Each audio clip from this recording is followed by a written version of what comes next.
In the Pacific Northwest, tragedy would forever bind three women who would never meet. One disappeared just months before her wedding. Another vanished, leaving two children behind. A third survived her night of terror and spoke for the others she never knew. The hunt for a serial killer led FBI agents cross-country as they followed his deadly trail.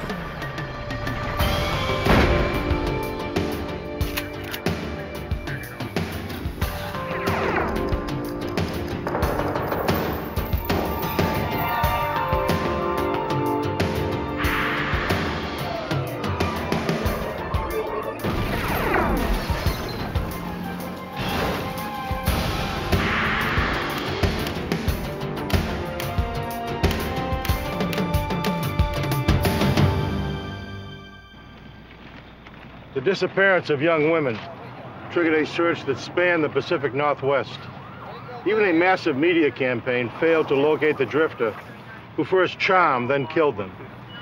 As investigators followed his trail, he always stayed one step ahead. I'm Jim Kallstrom, former head of the FBI's New York office. In a case that landed on the FBI's 10 most wanted list, agents hoped that the one victim the killer spared would help put him behind bars.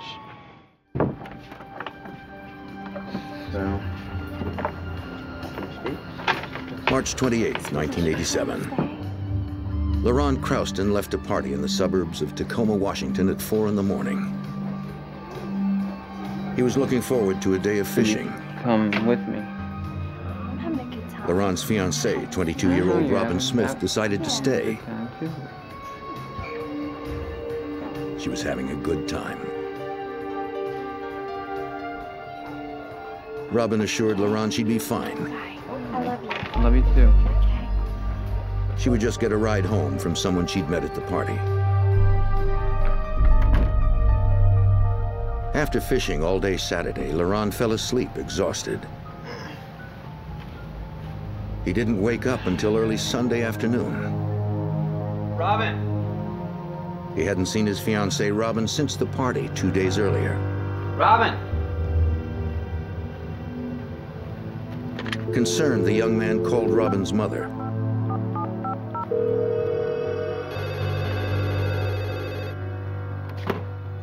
Hello? Yeah. Edna Smith had assumed her daughter was with LaRon. No, let me check, just a minute.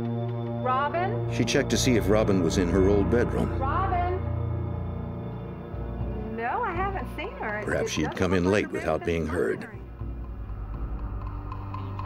LaRon told Edna not to worry. Okay, I'll be there in a few Maybe minutes. Robin right? had decided to spend the rest of the weekend at their friend's house. Hello? About an hour later, LaRon and Robin's brother arrived at the apartment. No one's there. Yeah. I don't guess we have any choice. With no sign of Robin, her family decided to call police. LaRon joined the Smiths at their house to wait for detectives from the Pierce County Sheriff's Office. They were all worried. Robin had never done anything like this before. They described Robin as a happy young woman, though quiet. She worked long hours as a waitress, saving most of her money to help pay for her upcoming wedding. Detective Terry Wilson and his partner initiated an investigation. Per information we received from her mother, Miss Smith, it was unlike Robin to have just walked up and taken off. She was engaged to get married. She was close to her family. And if she ever went any place her family was, she usually told them where she was going to be at. And so this was unlike her. LaRon Crouston told detectives about the last night he'd seen Robin. Early in the morning of March 28th, Robin and LaRon hung out at a bar until it closed at 2 a.m. Some people they had met during the evening invited them to an after-hours party at their nearby apartment. The place was rented by Elizabeth Glynn and Darren Dee O'Neall. LaRon and Robin were having such a good time they didn't want it to end.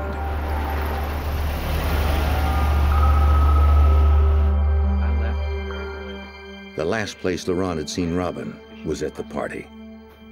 Before you got to the town, what time did you? Detective Wilson went to the duplex where the party had been held. He found Elizabeth Glynn at home. She corroborated LaRon's story and told the detective that she had intended to drive Robin home. How long did you leave? But as the night wore on, her plans changed. Darren seemed more interested in Robin, so Elizabeth remained in the kitchen and flirted with a man named Mike Prohoda. Elizabeth told the detective that she and Prohoda had made plans to meet later at his apartment, where they could be alone. Prohoda left the party first to avoid arousing Darren's suspicions. By daybreak, Darren Dee O'Neall hardly seemed to notice. He was wrapped up telling Robin about his favorite author, Louis L'Amour, who wrote stories about the Wild West. O'Neall was unemployed and talked about living off the land like the outdoorsman in L'Amour's books.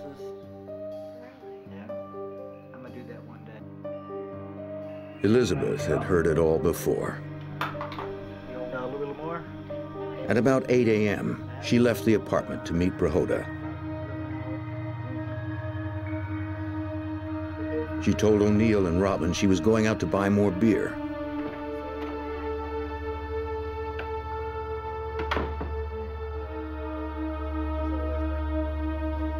When she returned 24 hours later, O'Neall and Robin were gone.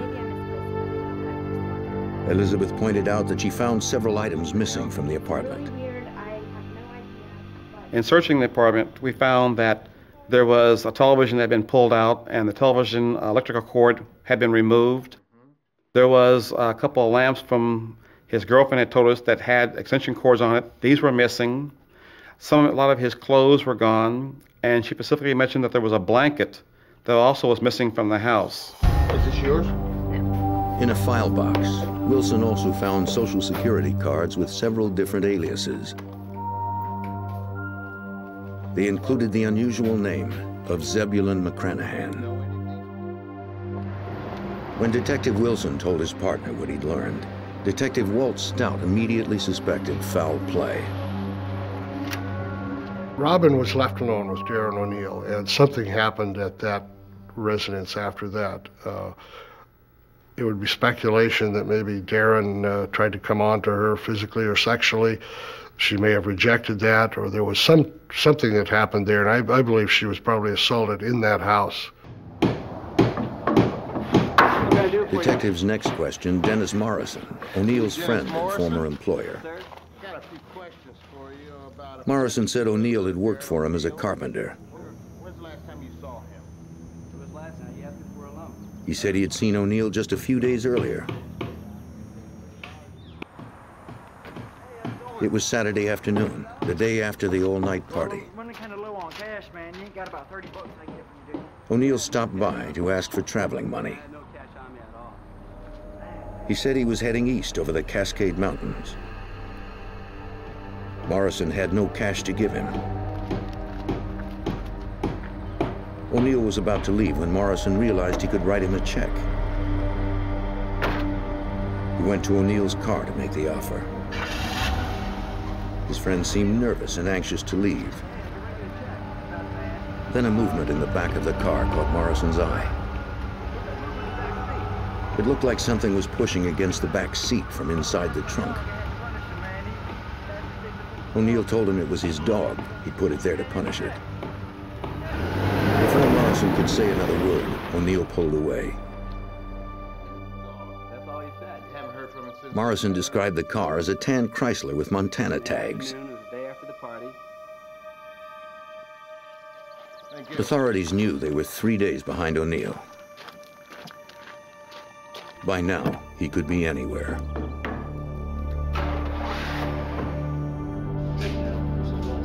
Detectives continued to pursue the handful of O'Neall's known contacts in the area. They called Gary Skinner, the owner of another cabinet shop where O'Neall had worked part-time. He told detectives he had been looking for Darren O'Neall since his last day at work. When Darren left, he apparently took a hammer with him from the shop because it was missing, and Mr. Skinner couldn't account for it having been taken in any other way. With no leads pointing to his whereabouts, Pierce County detectives hoped O'Neall's past would provide some answers. A background check revealed that the suspect was no stranger to trouble. He had warrants out for him. He had been in trouble in Colorado. He had been accused of sexual assault, physical assault. All of his victims that we were aware of had been females. So a profile of him was starting to form that we was looking for a person who is possibly predatory in nature, but violent for sure. Pierce County deputies entered everything they knew about Darren Dee O'Neall into the National Crime Information Database, the NCIC, a listing of criminals and victims nationwide. They included his physical characteristics, a description of his tattoos, and the make and model of his car. If O'Neall were picked up by any police department in the country, Pierce County would be notified immediately. Detectives also helped Robin's family launch a media campaign to locate the missing woman. Robin's picture was posted all over the Tacoma, Washington area, along with O'Neall's. The campaign began to generate leads. O'Neall was spotted entering a local hospital alone on March 29th. There was no security at the hospital, but the ER nurses were nervous at this man's presence. So they did call a couple of male employees of the hospital, and Darren ultimately left without receiving any treatment for some scratches that were visible. Investigators believed Robin had inflicted the scratches on O'Neall's face when he attacked her.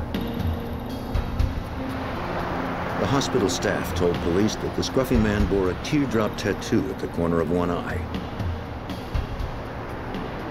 The letters J-U-N-E were tattooed across the knuckles of one hand. Detectives learned that June was the name of O'Neall's ex-wife. The media campaign continued to generate leads. A highway flagman had seen O'Neall in his car at 2 different locations on March 30th, 2 days after Robin's disappearance. The first sighting was on a highway construction site east of Tacoma. Construction, just keep it slow. O'Neall was heading south when the flagman waved him through. Keep it slow, sir. He also saw O'Neall a few hours later at a gas station off the same highway. Hang on a second, I want you to take a look at some pictures. He called police when he recognized the man's face from the newspaper. To be sure, the detective showed the flagman a photo lineup. Take a look at 6 photo here. See if It included a mugshot of O'Neall alongside 5 others. The flagman picked out O'Neall immediately.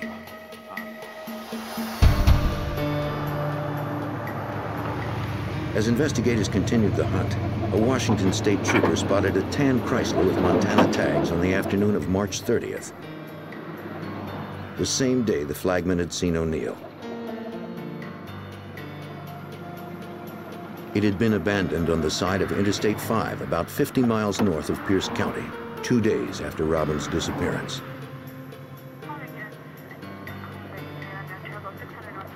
Unaware of the ongoing investigation, the officer found nothing suspicious about the car.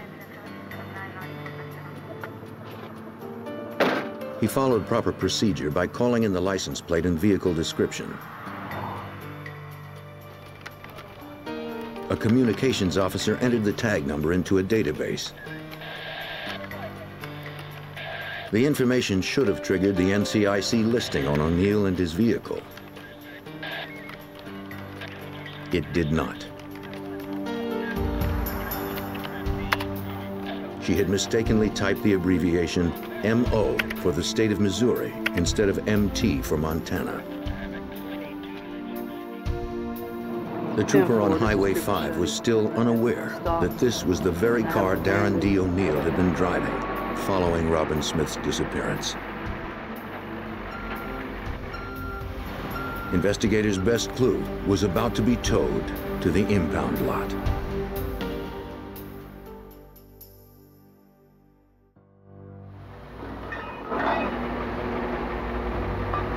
On March 30th, 1987, a Washington state trooper found a tan Chrysler with Montana tags 50 miles east of Tacoma.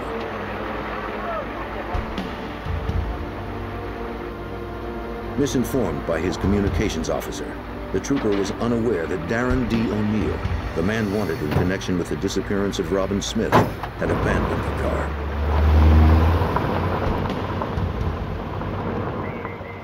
The vehicle was towed to an impound lot for future sale.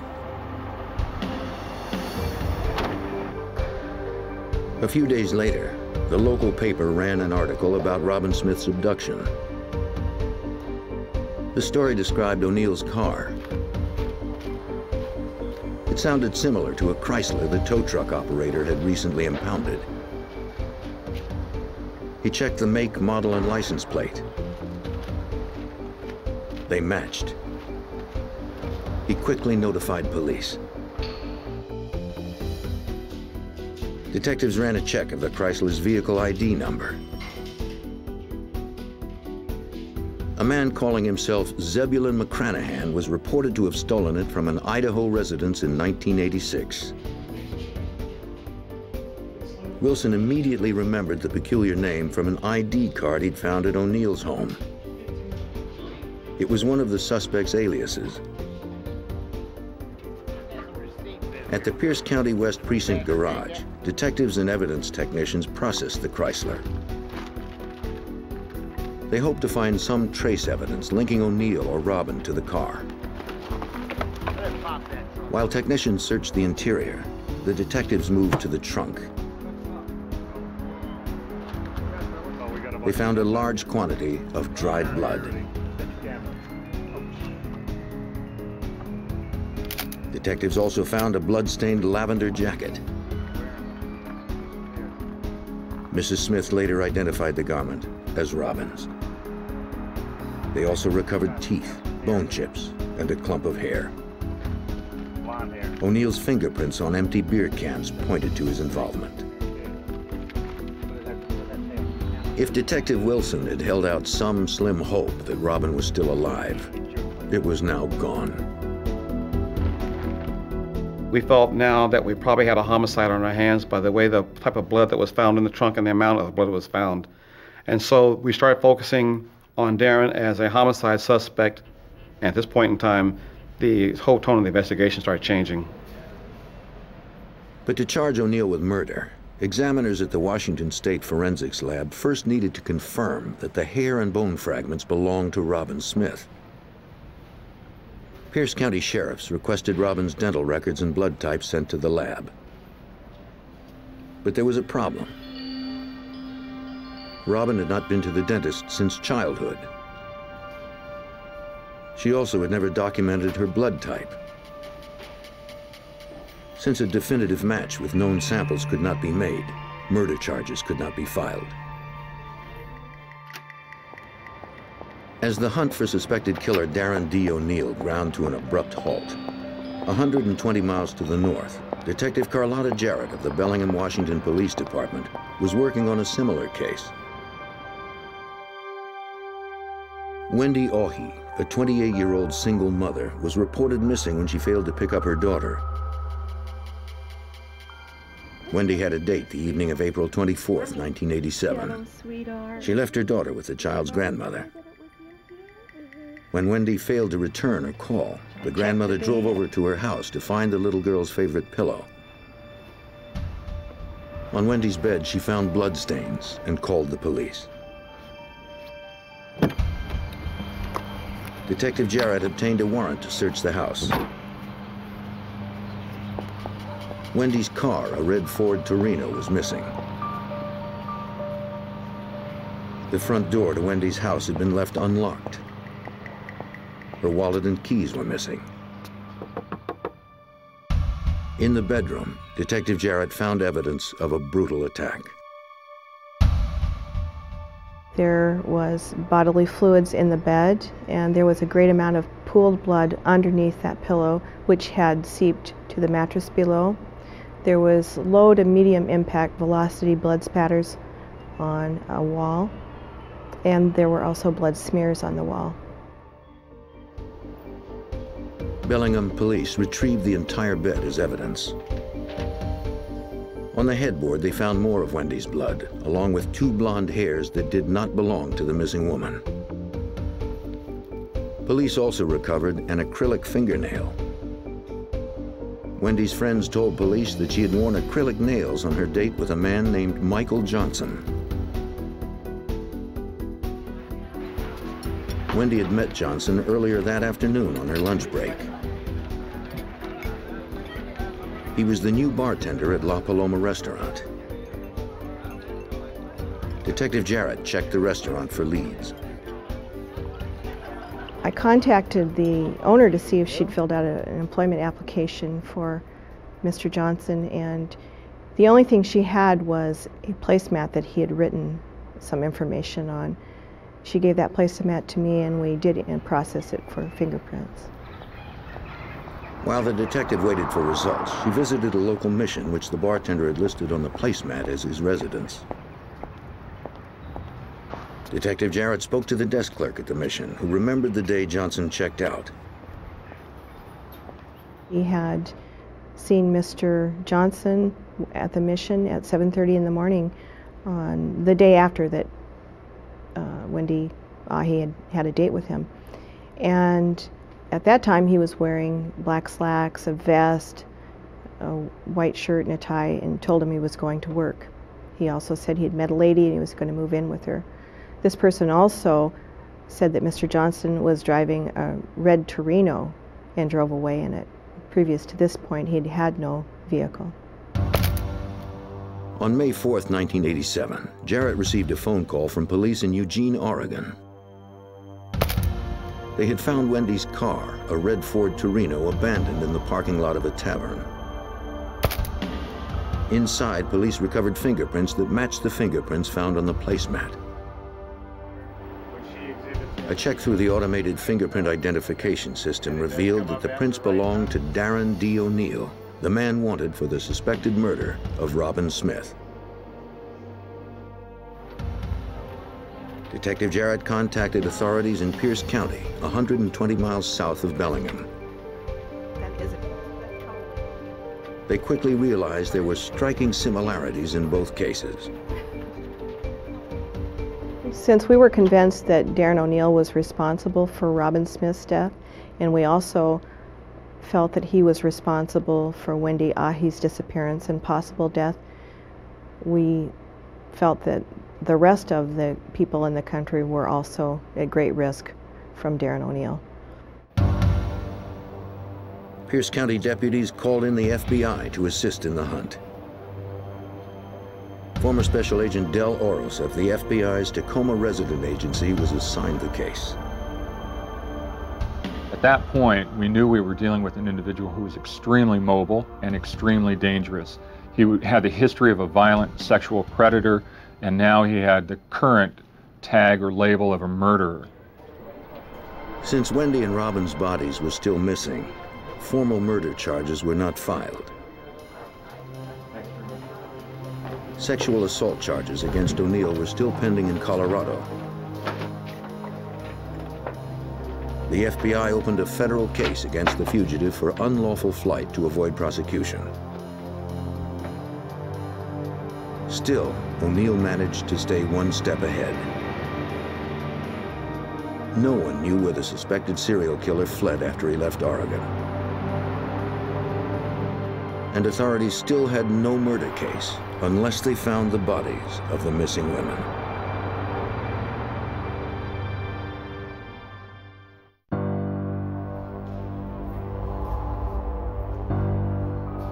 In May 1987, evidence pointed to the brutal slaying of 2 innocent women in Washington state. The FBI and local police launched a media campaign to flush out suspected killer Darren Dee O'Neall. Dozens of agents fanned out to investigate sightings all over the Pacific Northwest. Yes. O'Neall was spotted hitchhiking at truck stops north and south of Seattle. One trucker gave O'Neall a ride on May 23rd. He claimed his passenger thanked him for the ride because the cops were after him. The trucker pulled off the highway a short time later and left O'Neall just a few miles outside the city. Special Agent Del Oros recalled that even as leads came in, the hunt for the elusive killer did not get any easier. The months immediately following the disappearance of Robin Smith and Wendy Ahi were extremely frustrating. Because of O'Neall's change in facial appearance, a change in weight, people were consistently telling us that the pictures that we were showing of O'Neall were actually 2 different people. Well, they weren't. The FBI focused on places the drifter might blend in. Because O'Neall was constantly on the move, agents questioned travelers at local bus and train stations. They hoped someone had spotted O'Neall and would remember his distinctive tattoos. Even when they found people who had seen the fugitive, it was always too late. O'Neall was comfortable in the ever-changing world of transients and drifters, where people could easily disappear forever.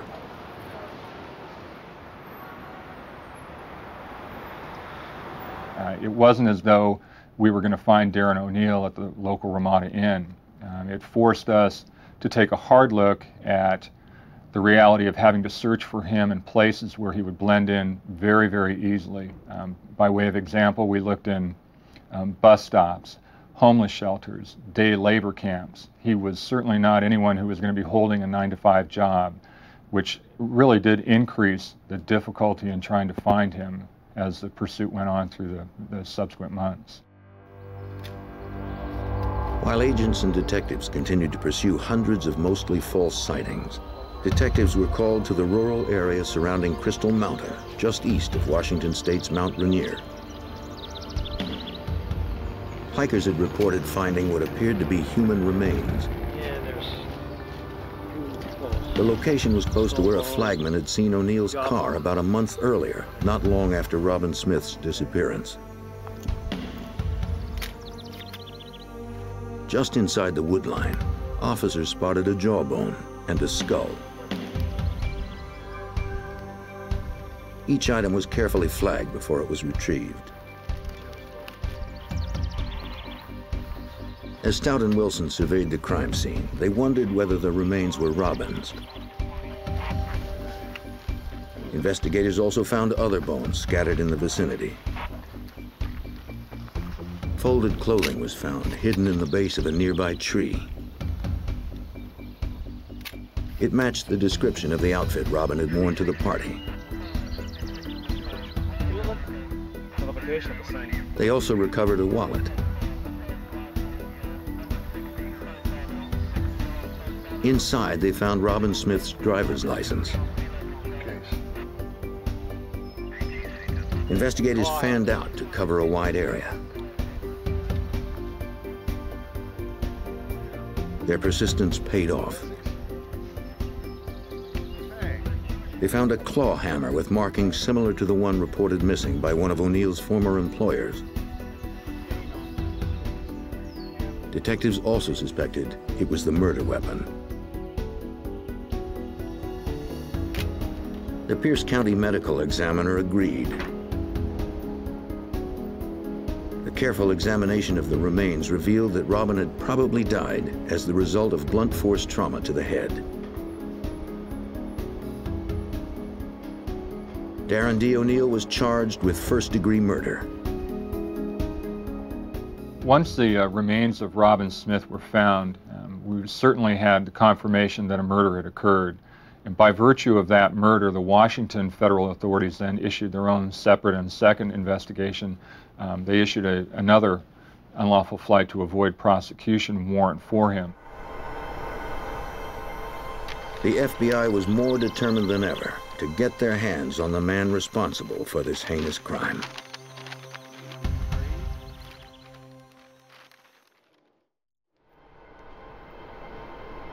By June of 1987, the FBI had issued 2 federal warrants for the arrest of suspected serial killer Darren Dee O'Neall, still on the loose in the Pacific Northwest. The remains of one woman had been recovered close to Mount Rainier. The second woman was still missing and presumed dead. Since O'Neall was last known to be in Eugene, Oregon, Special Agent Michael Elsey of the FBI's Portland field office was called in. Knowing that he was a sexual predator, I went and checked with the local police agencies with some of their sexual assault cases to see if his MO fit any of, or description or anything fit any of their pending cases. Special Agent O'Donnell, Detective Smith. It meant hundreds of man-hours, but agents refused to simply wait for another sighting or another victim. Dozens of agents met with detectives in districts across the region to try to link O'Neall to outstanding sexual assault cases. Darren Dee O'Neall. The search was complicated by the fact that O'Neall looked very different in each of his mugshots. Most often, the agents left empty-handed.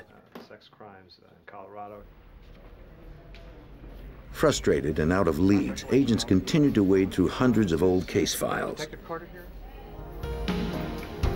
With a dangerous predator on the prowl, agents had to exhaust every possibility. An agent met with police detective Bill Carter in Portland. As he had done a dozen times before, the agent compared O'Neall's picture to sketches of sexual predators. One sketch stood out. It bore a strong resemblance to the fugitive. A 14-year-old girl named Heidi Lang had provided the drawing 5 months earlier when she filed rape charges against her unknown attacker. From the police report, her description of the crime sounded eerily similar to O'Neall's other assaults. From looking at the photos of Mr. O'Neall, especially when he had a beard and the glasses, I saw that there was quite a bit of resemblance between the two, and the method and MO were similar as well. Luckily, he did not kill Miss Lang, as he had other subjects. Agent Elsey wanted to speak with Heidi Lang as soon as possible. Detective Carter arranged a meeting between the young girl and the FBI. With her mother by her side, she told the story from the beginning. At around midnight on January 17, 1987, 2 months before Robin Smith disappeared, Heidi broke her mother's curfew and walked to the nearby convenience store to get a soda. It was a tough part of town. The young girl had walked it many times before, but never this late at night. As she crossed an overpass leading to the store, a trucker called to her from his parked rig. She ignored him and walked on.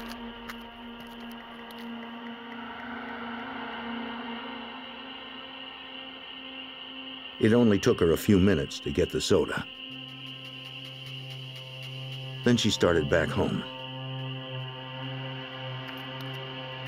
She walked as quickly as she could to get back before her mother knew she had left. Heidi told investigators that as she approached the overpass, the man and the truck were gone.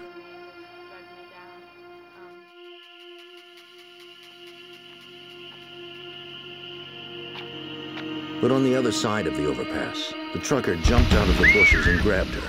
Get in the truck! Get in the truck!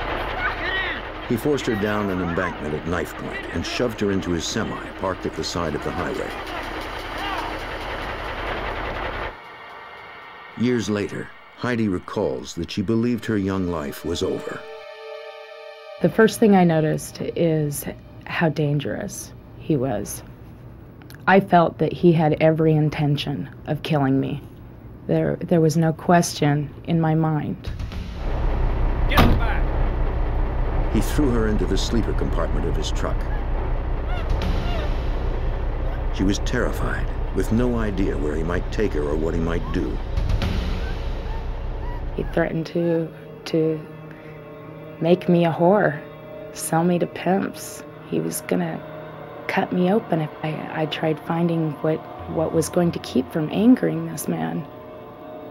I had to behave like I was just holding conversation with him, and at the same time learn what I could about him. Despite Heidi's best efforts, the trucker climbed into the sleeper compartment and repeatedly raped the 14-year-old for 4 hours. And he did not like to think of you as a woman. That brought him to violence. I had to keep him talking, mostly to keep his mind off other things. And I tried my best to give him the impression that I was insignificant. And I was just there to be there with him.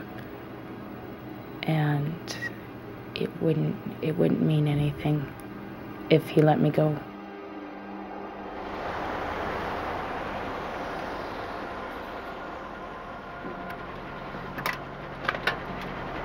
Heidi's insight and courage paid off. After suffering hours of abuse, her tormentor let her go.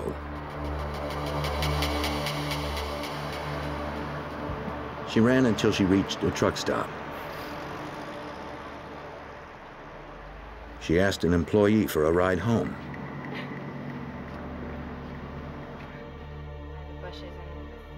After all she'd been through, Heidi bravely submitted to a rape test. This provided investigators with samples of the rapist's semen, though no match could be made until the suspect was in custody. When Heidi finished her story, Detective Carter showed her a number of photos of O'Neall and some similar-looking men. It was amazing that he was in it, and I did see him, and I picked him out. I really did not expect to see him in them. I hadn't really heard anything since I had given the sketch. Seeing her attacker's face brought the memories flooding back, but she never hesitated to press charges. Heidi was determined to face her rapist and put him behind bars. I think that she wanted to see that this person did not do that to anyone else ever again. And so it showed very much strength in her character, and especially at the age of 14, being able to be so descriptive in the events that occurred, the description of the subject and him, that kind of got us to the path where we were. Agent Elsie called the Tacoma office. They finally had a witness to testify against O'Neall. He had run other places, but they still had to find him.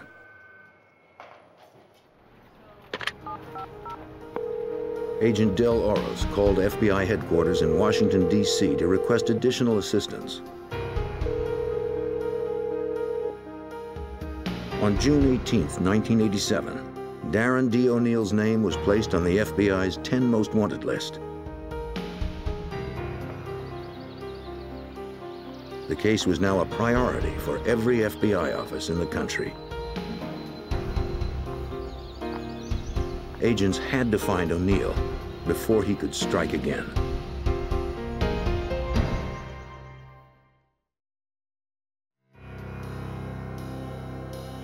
In June of 1987, suspected serial killer Darren Dee O'Neall was added to the FBI's 10 most wanted list. Special Agent Del Oros was in charge of the case. He convinced the FBI's Fugitive Publicity Unit in Washington, D.C. that Darren Dee O'Neall fit the list's criteria. The Bureau's determination as to who goes on to the top 10 wanted list is a function of a lot of different factors. Primarily, it's the protection of the community. Secondarily, it has to do with the ability of those individuals to be mobile, to transport themselves across interstate lines, so effectively going from state to state. With nationwide publicity, the manhunt for O'Neall was relentless. Countless sightings were reported in several states. O'Neall was most often spotted in bars and taverns in the Northwest. Looking for a guy may have been seen around here. Investigators followed up on dozens of leads, only to find witnesses with vague descriptions of the fugitive. Nobody knew of his whereabouts. Anything noticeable about his appearance? Agents were left with little to go on. Okay, thank you very much. So we had a long stretch of time when the clues were drying up. The leads from other agents were not producing any form of immediate return. We were going back and to the same people, consistently re-interviewing the family, friends. We were reaching out as far as going to prior instructors, prior employers, looking for some type of clue that would tell us or show us a pattern of his activity and his mobility across the country. 7 months later, on February 3rd, 1988, agents discovered that O'Neall had made his way to Lakeland, Florida. He was spotted by a Lakeland police officer conducting what appeared to be a drug deal. Got some good stuff. You got the money? The officer was unaware that O'Neall was wanted for murder.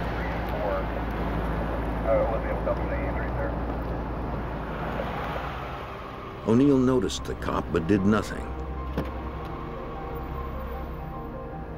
The officer turned his car around to investigate.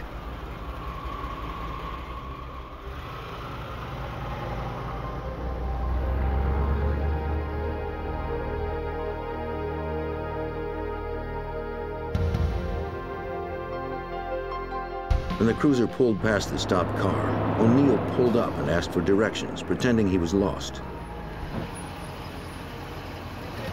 The officer asked him to pull over. Instead, O'Neall took off. The officer followed, calling in the Louisiana tags on O'Neall's car as he drove. O'Neall tried to lose him, zigzagging through the streets of Lakeland. When their car jumped a curb, the suspects ran. On foot, chasing a white male. The officer pursued on foot and eventually caught them all. Your car, where are you at in your car? O'Neall was extradited to Louisiana when police learned the car he'd been driving was reported stolen from that state. When asked, O'Neall told police his name was Jean Mayeux. A clerk who was working nights compared the fingerprints of the individual that she knew as Jean Mayeux to the list of fingerprints associated with FBI top 10 wanted fugitives and found that the individual that she knew as Jean Mayeux was the individual that we knew as Darren O'Neall. O'Neall was extradited to Washington State to face charges. But state prosecutors knew their cases were weak. Since Wendy Augie's body was never recovered, O'Neall could not be charged with her murder. The Robin Smith case was stronger, but lacked definitive forensic identification. It would be difficult to prove beyond a reasonable doubt that the body found in the woods was Robin Smith's. Despite the evidentiary obstacles, prosecutors moved ahead with the Robin Smith case. They would take their chances with a jury. O'Neall and his attorney would never let the case get that far. In a Pierce County court on January 4th, 1989, O'Neall pled guilty to first-degree murder in the killing of Robin Smith.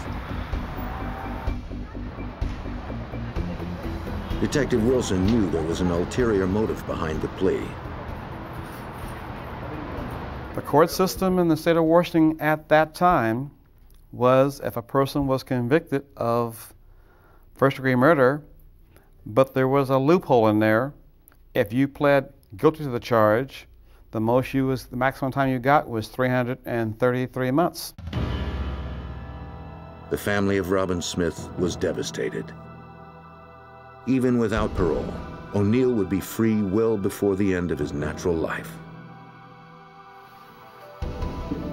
The killers still face charges in Portland, Oregon for the kidnapping and rape of 14-year-old Heidi Lang.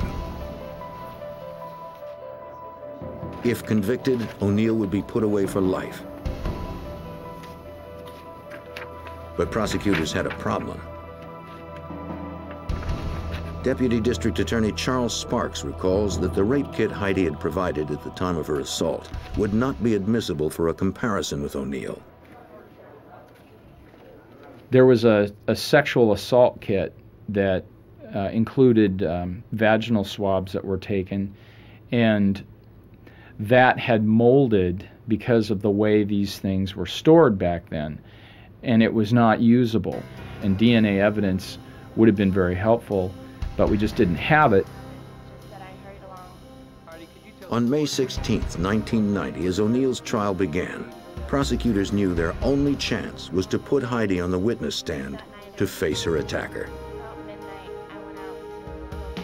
It would be traumatic for her, but it was their best hope for putting O'Neall behind bars for good. So it was very difficult for me to testify at the trial. It was even more difficult to look at him face to face. It was very frightening, very scary experience. First of all, at this point, I had promised this man that I wouldn't tell anybody what happened. And this is a man who had no qualms about going after anybody, even just a girl walking down the street in the middle of the night. I knew I had to put him away, or I was as good as dead. That's the way I view it. From here today, could you point to that man? Heidi pointed out the man who had kidnapped and raped her, sitting sullenly just a few yards in front of her. Her testimony was enough to convict O'Neall. The jury found him guilty on all 16 counts of kidnapping and rape. Under Oregon law, he was sentenced to 135 years in prison.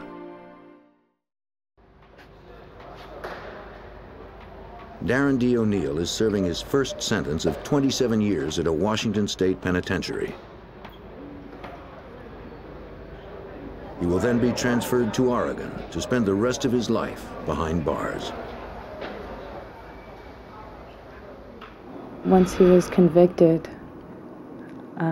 I was able to put a lot of this in the past. I was able to put it away. And